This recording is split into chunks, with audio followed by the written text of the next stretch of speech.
Welcome to my channel. This is a tutorial video for linked list. Now first let us understand what exactly is a linked list. As many of you know or don't know, doesn't matter. We'll break it down the definition slowly, but let me first read out the definition of a linked list.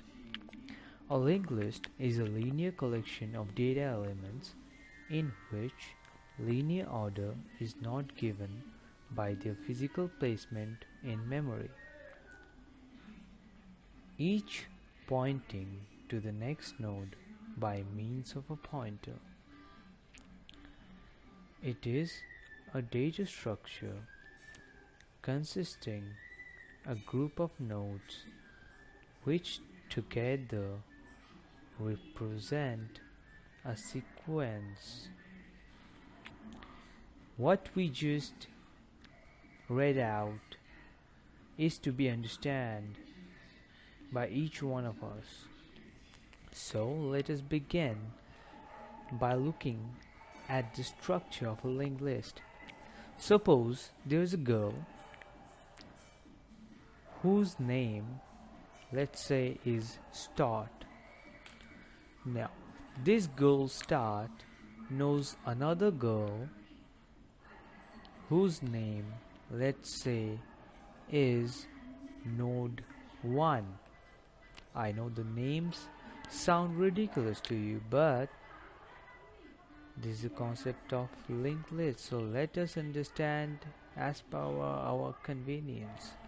Now Start knows this girl Node 1, and similarly Node 1 knows another pretty girl named Node 2. Now the important thing is to note that Node 1 knows Node 2, but Node 2 doesn't know Node 1. Similarly, Node 1 doesn't know the girl Start, but the girl Start knows Node 1. So this is a one-way chain in which each girl named Node knows the next one, but the next girl doesn't know the previous girl. Similarly, Node 2 knows Node 3, and Node 3, the girl Node 3, has a functionality called null. Now we will get back to null and what is null, but let us first represent all of this, whatever we talk through, by representing them with block diagrams. Now there is the Start. Now Start is a pointer which basically points to a node. Now node has two elements. The first part is known as the data, which holds the data part of the node, and the second part is called the next part, which is again a pointer which holds the address of the next node. Not the next data, not the next. It holds the address of the whole node. The next part holds the address of the next node, like this. Now similarly, the next node will have the data part and the next part, which will again hold the address of the next node.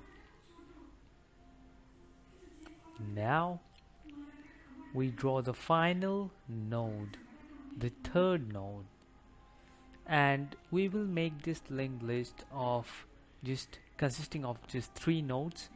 So similarly, as we drew it earlier, this will contain the data part, and there will be no next part, there will be a null point.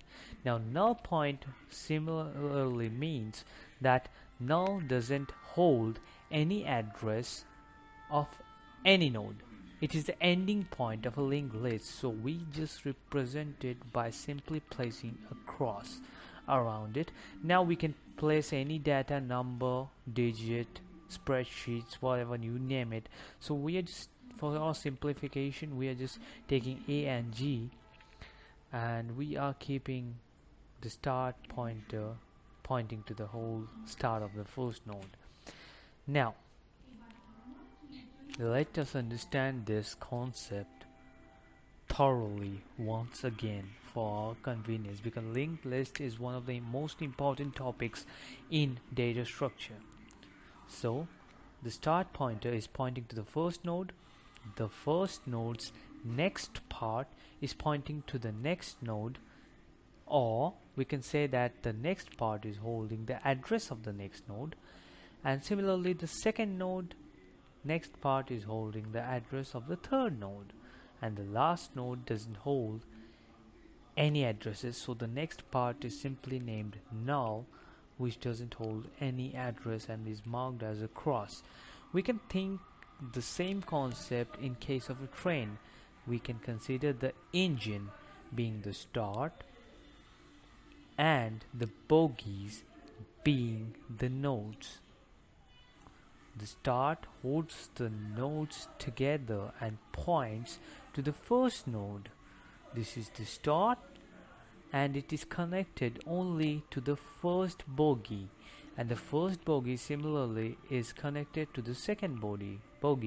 So these are the nodes, and the last compartment will have null pointer because it doesn't hold any addresses further in the linked list. If you like this video, you can share it among your friends, or you can simply subscribe to my channel and like this video. So subscribe to my channel, follow me on Instagram @RegJoker, or you can contact me in Facebook.